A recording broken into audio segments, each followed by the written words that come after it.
This is going to be a video tutorial on how to run browser extensions while you're in incognito mode on the Google Chrome web browser.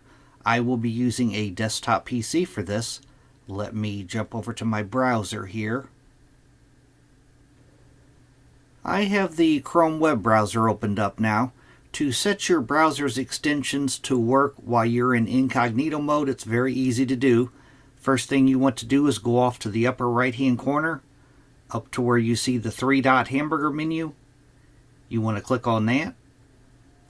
Then you want to go down and place your mouse cursor over extensions.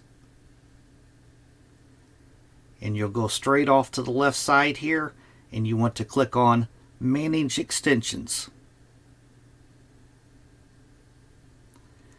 Now on the center pane here, it shows you all your browser extensions that you have.